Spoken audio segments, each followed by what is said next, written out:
상반기를 마치고 하반기 시작하는 모든 성도들에게 하늘 내가 함께하기를 주로 축복합니다.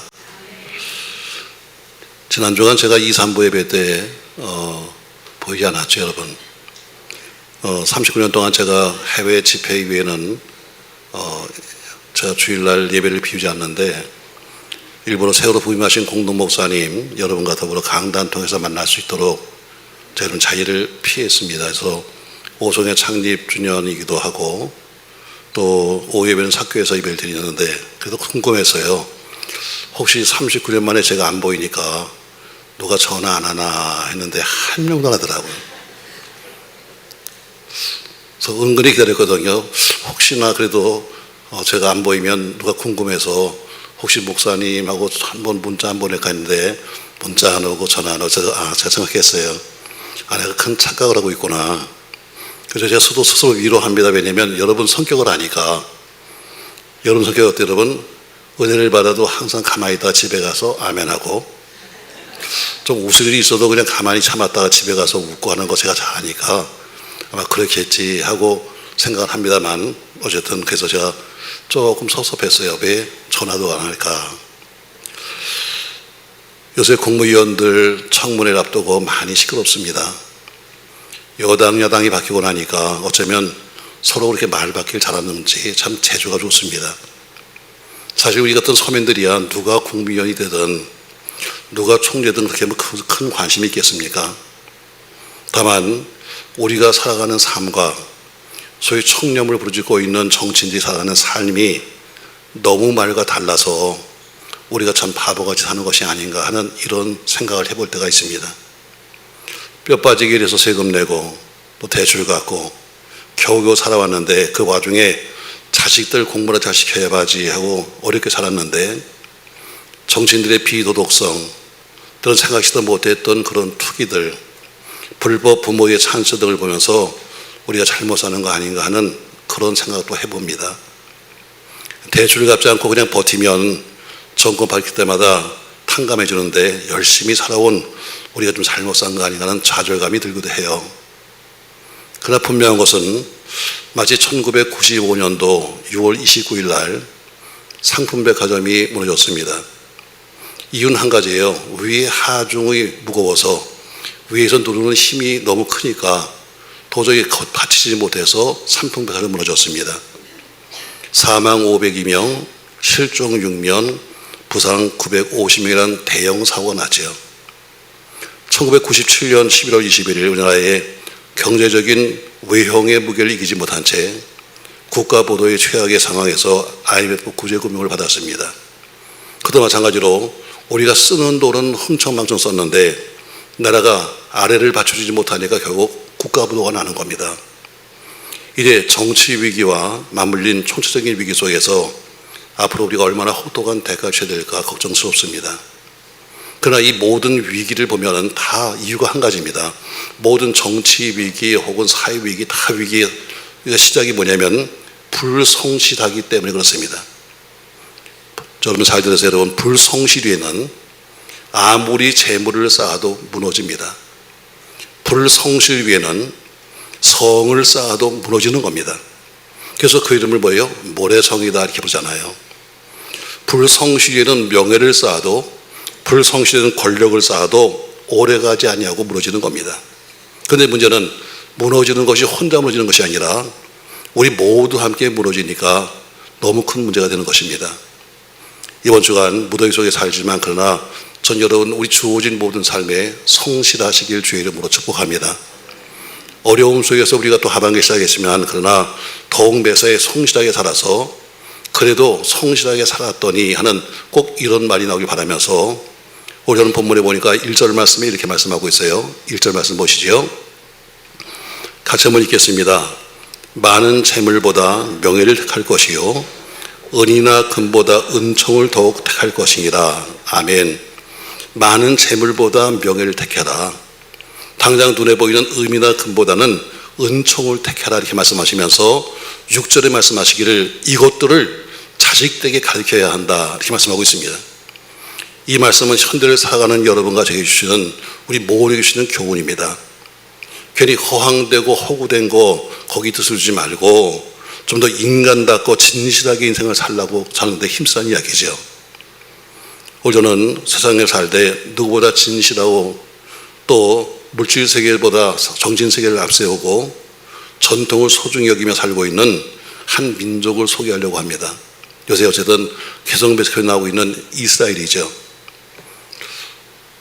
왜 이스라엘 말하는가 하면 오늘 저는 이스라엘을 이야기하면서 하반기에 여러분과 제가 이렇게 삶을 살았으면 좋겠다는 마음으로 오늘 이스라엘 좀 소개하려고 합니다.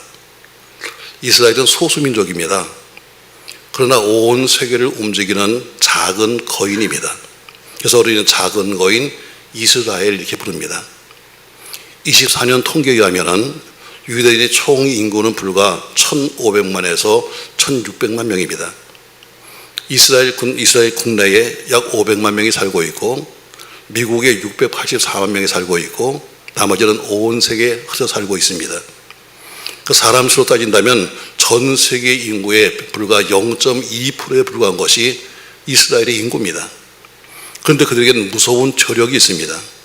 종교나 과학이나 문학이나 음악이나 어느 것이든지 그 민족이 없이는 어느 학문도 존재할 수 없을 정도의 무서운 저력을 가지고 있습니다. 노벨 수상자가 총 300명 정도 되는데 그 중에 유대인이 93명, 약 31%가 유대인입니다. 이 민족은 2000년 동안이나 나라 없이 살던 민족입니다. 그러면서도 나라가 없어졌지만 그러나 유대인들은 자신들의 전통과 추성을 흔들리지 아니하고 자신들의 전통을 유지하며 살던 민족입니다. 우리가 배워야 될 민족성이고 신비한 민족입니다.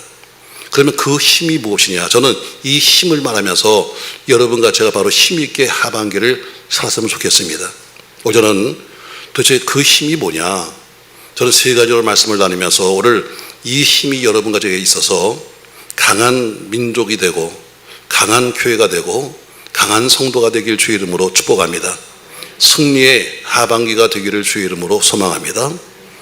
자, 그럼 이스라엘이 작은 거인으로서 살아가는데 이스라엘이 승리하는 이 비결이 뭐냐?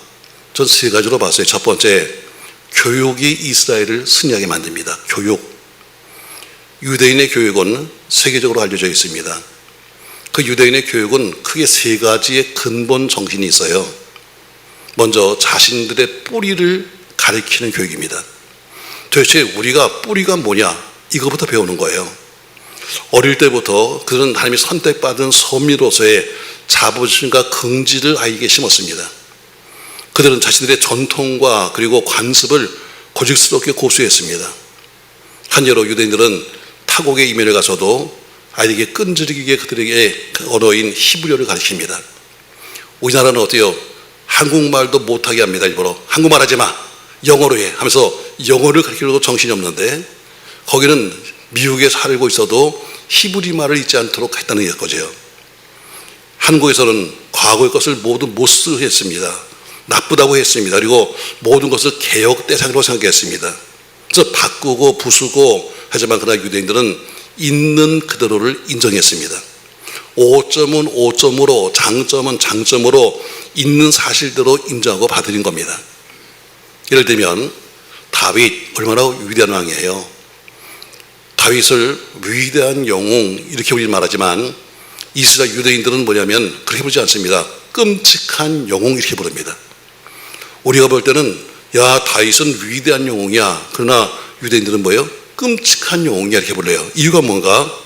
다윗은 훌륭한 사람이었지만 그러나 다윗은 실수가 있었기 때문에 그걸 인정하는 거예요. 우린 다윗을 어떻게든지 미화시켜서 흠도 없는 영웅처럼 만들어 놓지만 유대인들은 있는 대로 그 사람은 훌륭한 사람이야. 그 사람은 아주 믿음이 좋은 사람이야. 그러나 단 실수가 많은 사람이야 하면서 그분을 인정한다는 거예요. 그러면서 뭘 가르치는가? 우리도 회개하면 다윗이 그렇게 실수했지만 잘못했지만 그러나 회개하니까 쓰임받은 것처럼 우리도 회개하면 쓰임받을 수 있다는 것을 가르치는 바로 그런 교육이 유대인 교육입니다. 우리나라는 언제든지 바꿉니다. 좋은 것도 바꾸고 나쁜 것도 바꾸고 해서 역사 지우기 하는데 역사를 지우지 않습니다. 있는 그대로 인정합니다. 틀린 건 틀렸다, 맞는 건 맞았다, 잘못된 것은 잘못다 인정하면서 고쳐가는 거죠. 바로 여기에 역사의 솔직함을 인정하는 게 그들의 교육입니다. 뿌리가 뭐냐? 우린 뿌리가 뭐야? 두 번째 그들의 교육은 성공 교육입니다. 유대인의 교육 속에는 계속해서 성공하라고 하는 교육이 강조되어 있습니다.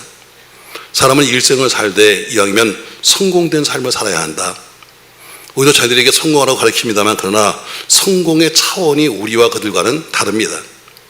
우리는 흔히 성공하면 화려하고 높은 지위를 가지고 있다든가 아니면 돈이 많다든가 뭐 특별하게 외부로 보이는 것을 말하지만 유대인들이 말하는 성공이라는 것은 내실 있는 인생, 성실한 인생을 가리켜서 그들은 성공이라고 말합니다. 우리는 성실하면 바보죠.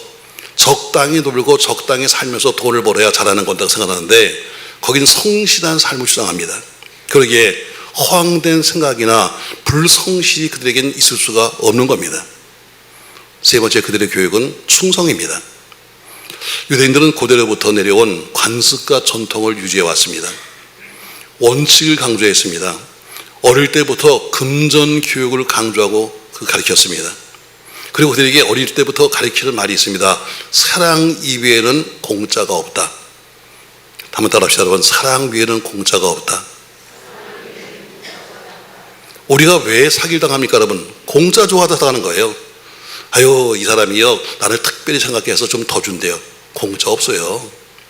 이 사람은 나랑 뭐 고양이 같으니까 뭐 해준대요. 공짜 없다니까요. 근데 우린 공짜를 좋아하다 사기 당하고 공짜를 좋아하는 사람에게 사기 치는 거예요. 그들은 가르칩니다. 어릴 때부터 사랑 위에는 공짜가 없다. 3살 때부터 가르치기 때문에 불성실이나 적당히 한 번 눈 감아주는 이런 일은 도저히 통하지도 않는 겁니다. 우리는 이게 아주 복잡해요. 우리는 절차를 모릅니다. 과정도 무시합니다. 그러니까 연일 대형 사고의 위험을 우리는 안고 사는 겁니다. 다리가 무너지기도 하고 아파트가 무너지기도 하고 제방도 무너지기도 하고 나라가 무너지기도 하고 우리나라는 누구든지 돈을 많이 벌기만 하면 어떤 방법으로 벌었든 간에 성공했다고 인정합니다. 누구 하나도 그 돈을 정당하게 벌었는지 따지는 사람이 별로 없습니다. 과정이나 절차는 무시되고 오직 결과만을 가지고 성공 여부를 따지기입니다. 그러니까 우리는 성공지향적으로 살되 원칙을 무시하는 것이 우리 한국입니다. 근데 그들은 원칙을 무시하지 않습니다. 유대인들이 어릴 때부터 원칙에 충실해야 한다 하고 배웠기 때문에 빈틈없는 국력 성장되었고 국방력도 나타났고 국민성도 나타나는 겁니다. 이 세 가지 교육, 뿌리 있는 교육, 성공지향적인 교육, 원칙 있는 교육, 이것이 바로 강한 이스라엘을 만드는 첫 번째 요소입니다. 여러분과 저희 가정에도 뿌리 있는 교육, 성공지향적인 교육, 원칙에 충실한 교육길 주의 이름으로 축복합니다. 두 번째 이스라엘의 성공은 뭐냐? 바로 그들은 종교입니다. 오늘 유대인들에게 가장 강한 나라가 될 수 있는 것은 바로 교육에 이어서 종교입니다. 유대인들의 정신은 종교로서 시작이 됩니다. 어린아이로 자라면서부터 그들은 항상 배우는 두 가지의 책이 있습니다. 하나는 성경이요, 하나는 유대인의 전통을 기록한 탈무드라는 책입니다. 아이들에게 유대인의 전통을 가르쳐줌으로써 읽어줌으로써 유대인 정신을 교정시키고 성경을 읽어줌으로써 신앙적인 세관을 품고 인간의 타락과 심판 과정을 읽어줌으로써 인간의 가치관을 심고 성경 속의 위를 가르쳐주면서 판단력과 지각력을 배웁니다. 그러니까 자연스럽게 그들의 교육은 종교성이 들어가 있습니다. 또 어릴 때부터 안식일에 대한 교육이 강합니다. 안식일에는 아무것도 하지 말아야 한다. 안식일에는 여행도 하지 말아야 되고 놀이도 하지 말아야 한다. 그건 고집스럽게 모세에게 주었던 율법을 지금까지 지키고 있습니다. 그들은 그 속에서 남들은 다 주일이라고 놀러가고 남들은 다 안식이라고 다 세상으로 나가는데 자기들끼리 지키려고 하는 그 속에서 동질성을 느낍니다. 그리고 하나님의 백성인 것을 자부심을 갖습니다. 지금도 6월절 절기가 되면 어린아이들에게 마르라고 하는 음식을 먹입니다. 마르가 뭐냐면 매운 고추 같은 겁니다. 먹으면 너무 매워서 눈물을 흘릴 정도죠. 그것은 바로 그 옛날 애굽에서 종살이 할 때 그때 그렇게 우리가 얼마나 힘들게 살았는가를 기억하라는 의미에서 그들은 아이들에게 말을 먹이면서 우리 선조들이 이렇게 힘들게 살았다는 것을 가리키고 있습니다. 그러니까 작지만 강한 민족이 되고 누구도 그들과 대항할 수 없는 겁니다. 이런 강한 교육이 자녀들로 하여금 하나님의 자녀라고 하는 확신을 갖게 된 것입니다. 그러니까 불과 강원도만한 땅덩어리에서 500만의 작은 국민을 가지고 온 세계에 소리를 내고 있는 민족이 된 겁니다. 또한 그들의 교육은 책 속에 있는 교육보다는 삶 속에 있는 교육을 하고 있습니다. 다시 말해 부모나 선생님이나 목회자가 먼저 본을 보이면서 가르치는 신앙 교육이기 때문에 성공하는 겁니다. 부모는 신앙생활을 개떡같이 하면서 애들 보고 너 잘해라, 이게 통하나요? 부모는 성경이나 책 한 권 보지 않으면서 애들 보고 매일 공부하라고, 그게 통하나요? 엄마는 텔레비 속에 들어가 있는데 애들 보고 공부하라고 그런 게 통하나요? 안 통합니다, 여러분. 그건 철저한 위선입니다. 선생님은 살지도 않으면서 아이들 보고 신앙생활 똑바로 하라면 그 여러분 뭐예요? 죽은 교육일 겁니다. 목사는 하기 싫은데 교인들에게 하라고 한다면 그것은 거짓 목회자일 것입니다. 유대인의 신앙교육은 먼저 가르치는 사람이 먼저 실천하고 행함으로써 보여주는 삶을 통한 교육이기 때문에 성공한 겁니다. 전 여러분의 가정도 먼저 부모가 또 먼저 목회자가 먼저 앞서 있는 사람이 삶을 통해서 보여주시기를 주의로 축복합니다. 전혀 보여주지 않습니다. 말로만 무슨 본인은 다 쓰담고 하면서 애들 보고 넌 똑바로 살아? 여러분 애들이 똑바로 살겠습니까? 여러분 부모를 보고 배우는데. 제가 두 가지 얘기했어요. 첫 번째, 이스라엘의 힘이 뭐냐? 첫 번째, 교육이다. 두 번째, 뭐다? 종교다. 세 번째, 이스라엘의 승리의 힘이 뭐냐? 긴장감입니다. 그들은 항상 생존의 위험성을 느끼고 있습니다. 아마도 유대인들이 강한 원인은 하나는 항상 생존 위기를 느끼기 때문일 거예요. 늘 긴장하면서 삽니다. 유대인 500만 명이 살고 있는데 주변에는 약 2억이 넘는 회교도인들이 둘러싸여 있습니다. 적당히 살 수 없습니다. 방종하고 살 수 없습니다. 왜? 2억이나 되는 그 많은 사람들이 주변에 있는데 그들 속에 산다는 것이 쉽지 않죠. 항상 종교적인 전쟁 위험 속에 살고 있습니다. 먹느냐 먹히냐의 갈림길에서 방종할 수 없는 겁니다. 그러니까 그들은 항상 위기, 긴장감 속에 사는 거예요. 신앙도 긴장감이 있어야 합니다. 벙거짐하게 퍼져가지고 살면 신앙생활을 못하는 거예요. 공부도 마찬가지고 사업도 마찬가지고 인생도 마찬가지로 긴장감이 있어야 합니다. 너무 긴장했나? 아멘 안 하게? 긴장해야 돼요, 여러분.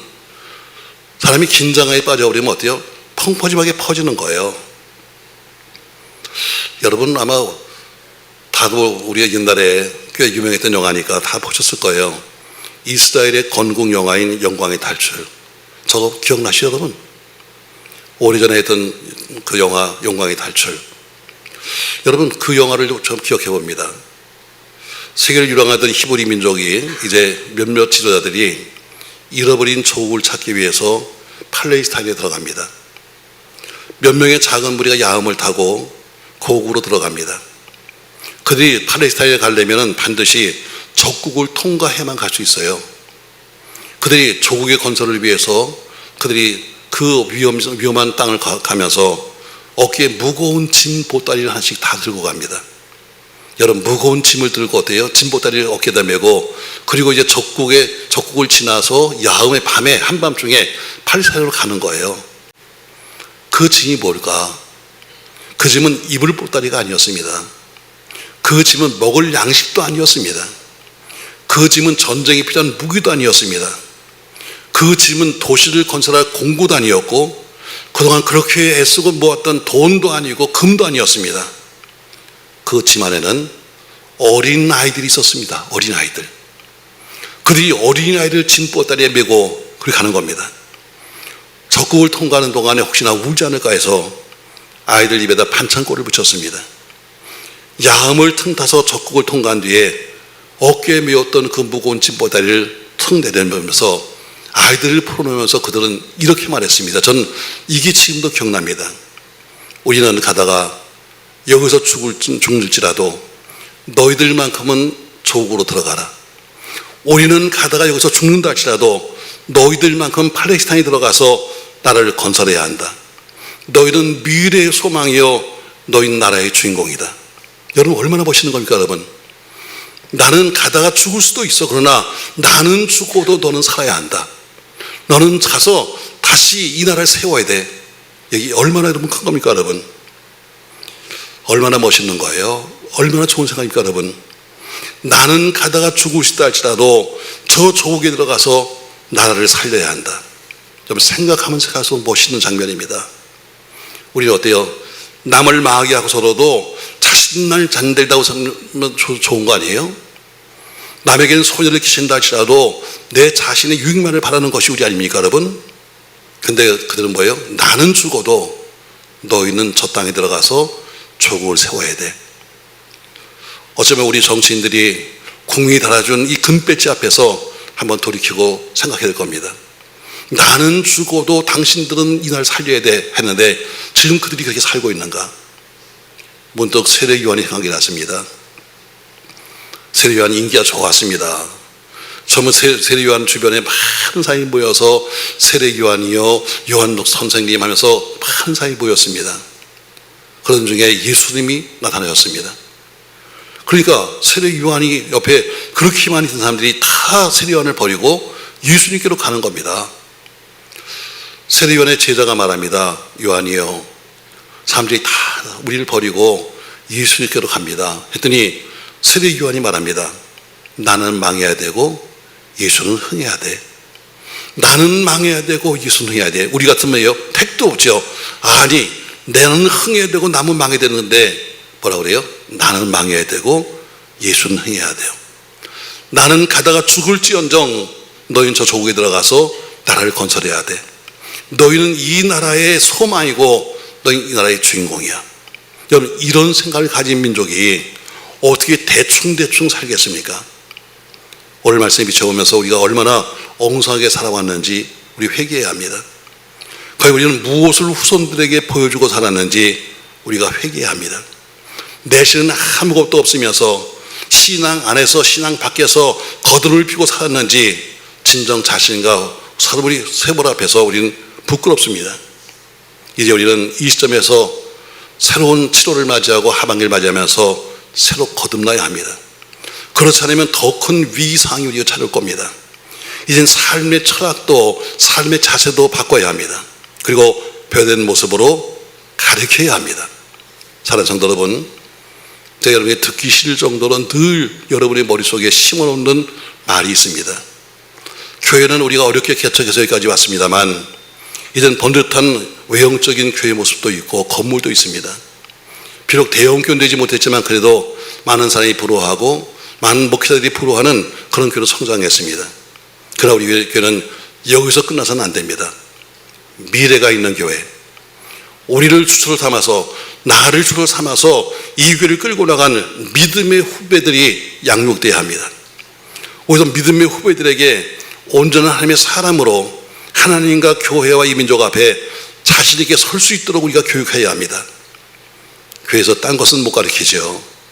하나님의 말씀으로 이 생을 살아갈 수 있도록, 하나님의 자녀로 성장할 수 있도록, 하나님의 자녀로 조국 대한민국 앞에 충성스럽게 살 수 있도록 신앙 안에서 우리는 교육해야 합니다.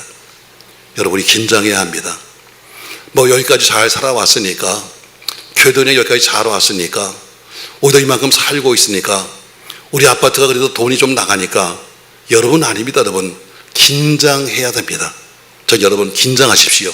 사업도 긴장해야 되고 목회도 긴장해야 되고 여러분의 삶도 긴장해야 합니다. 긴장이 풀어지면 그때부터 어때요? 망조로 가는 겁니다. 오늘 여러분 우리는 성경 말씀을 다시 한번 우리 마음속에 새기고 우리 자녀들에게 가르쳐야 합니다. 다시 말씀 1절 보세요. 한번 큰 소리로 한번 같이 읽습니다. 많은 재물보다 명예를 택할 것이요 은이나 금보다 은총을 더욱 택할 것이니라. 아멘. 그리고 이것을 어때요? 6절 말씀 보니까 6절 마땅히 행할 길을 알게 가르치라. 그러면 늙어도 그것을 떠나지 아니하리라. 아멘.